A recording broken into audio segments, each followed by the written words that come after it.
Capricorn, hi! Welcome to Mr. Queen PH at titingnan natin ang energies na parating sa inyo ngayong first quarter ng 2025.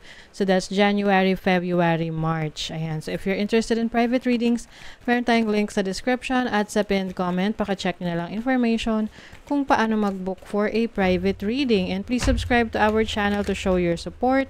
Like, share this video, at comment na rin kayo kung kayo ay naka-resonate.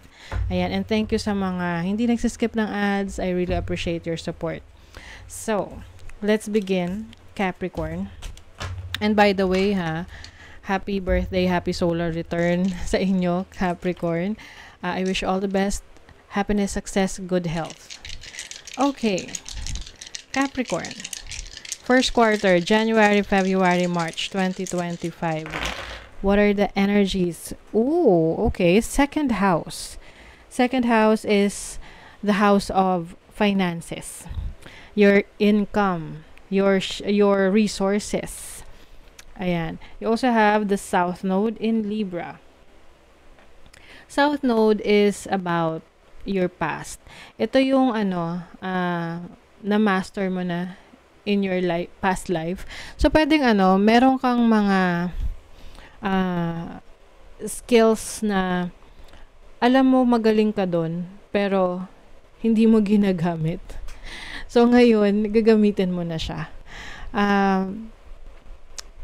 Yung iba naman, pwedeng meron kayong dating source of income na babalikan nyo. Ipupurso nyo.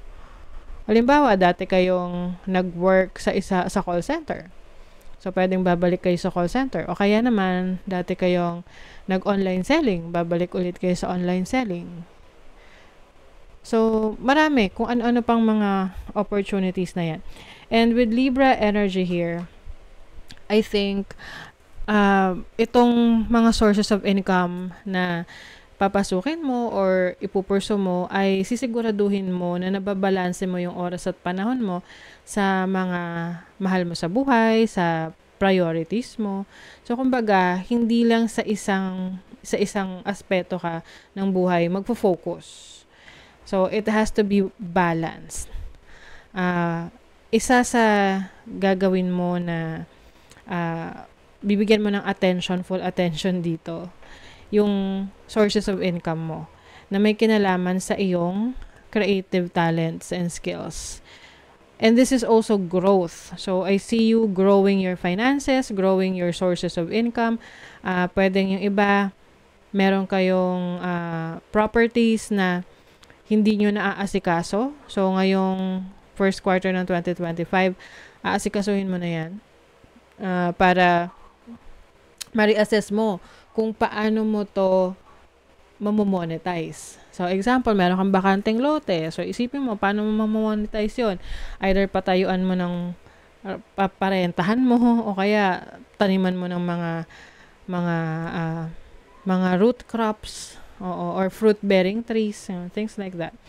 You also have nowadays, this is some sort of limitations and delays. Pwede kasing meron kang mga plano, tapos hindi mo pa makukuha right away dahil may kulang pa.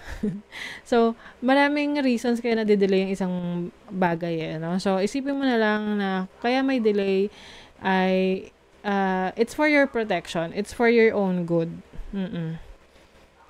Okay? You also have Lagos. Lagos is about your emotions, your flow, your intuition. So, on point rin yung instinct mo, yung intuition mo in making decisions. Ngayong first quarter ng 2025. Okay. So, let's see what else. What is your overall energy? Ano yung overall energy ng mga Capricorn? Ooh, you have the star. So, healing. Oo. You will do some activities na mag-heal sa yung sarili. So, yung iba sa inyo, kung kayo ay nagkaroon ng health issues, so mas aalagaan mo yung sarili mo ngayon. And pagdating rin sa mga pangarap mo, mga goals mo, you will also be more enthusiastic sa mga pangarap mo. Your challenge is the Queen of Cups. Ayan, ang challenge nyo yung inyong emotions. Maaring may mga pagkakataon nagpapadala ka sa emosyon mo, may nasasabi kang hindi maganda sa ibang tao, or pwedeng kung hindi man ibang tao, sarili mo, no? Na minsan din nagkakaroon ka na ng self-doubt, which is not helping, no? Hindi nakakatulong sa iyong confidence. So, it's okay na i-acknowledge mo na yung emotions mo. Kung malungkot ka, okay, malungkot ka. Pero alam mo sa sarili mo na mawawala rin naman yun, 'di ba? Lilipas rin yung lungkot na yan. Mahirap kasi yung tinatago mo, yung emosyon. You don't deal with it. And then, biglang may trigger, no? Matitrigger ka. Tapos biglang boom, sabog. Masasabog ka na lang ng galit mo, or mag-overflow na lang yung emotions mo na hindi mo na nakokontrol. Okay? So, your opportunity, the Knight of Cups. So, this can be an offer. This is a good offer kung ito ay trabaho. Maaring may magandang offer for work, magandang offer for business. So, for some of you, kung kayo are looking for a romantic partner, maaring merong opportunity for a new romantic connection. And if you're in a relationship, maaring you will give more time with your romantic partner para mas tumibay ang inyong samahan. Oo. And then yung focus mo is the Six of Cups. Merong ditong energy of the past, Capricorn. Past na naman to. So, I feel like meron kang babalikan na pwedeng dati mong pinagkakitaan, dati mong trabaho, dati mong business. Can also mean dati mong relationship, no? So, syempre, kanya-kanya na iba-ibang, case-to-case basis yan. Iba-ibang sitwasyon. This can be energy from your past.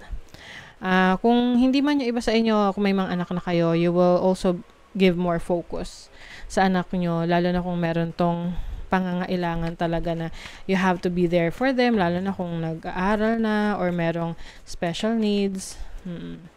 And then your blessing is the Tower. Wow. Alam nyo, meron ditong blessing in disguise. Capricorn. Oo, yung hindi mo naakala na makakabuti pala sa'yo yon. This can be an unexpected change. You have taking a risk. Yung iba sa inyo, meron kayong swerte na mapaglalaro ng game of luck. Subukan nyo na. And then you also have protection. I feel like you need to protect yourself from people na, giving you negative energies. You're very creative rin. Yes. Marami kang mga ideas that will help you improve your finances, your resources. So, maaring mag-take ka ng risk sa isang panibagong source of income. But actually, itong source of income na to, familiar ka na dito. You've been there. You have experienced it. And there's a celebration. So, magiging successful to for you.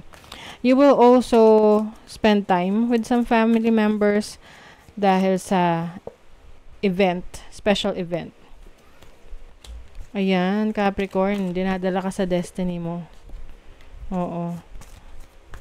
And then you have grace. This is about gracia, diba? So, may blessings. You also have beauty. So, some of you will also focus on your beautification. Pagsasaayos ng iyong sarili, improving your physical appearance. You also have rituals. Steady yourself with simple rituals. Ito yung mga mga gawaing bahay or routines mo na nagbibigay sa'yo ng peace of mind. So, pagpatuloy mo lang yan kasi yan yung nagpapa-clear ng energy mo rin. Halimbawa, pagtutupi ng mga damit, no? Some of you, habang nagtutupi kayo ng damit, marami kayong mga naiisip at nakakalma nyo yung sarili nyo. Or any, kahit anong gawain, paghahalaman, ganyan, or collections.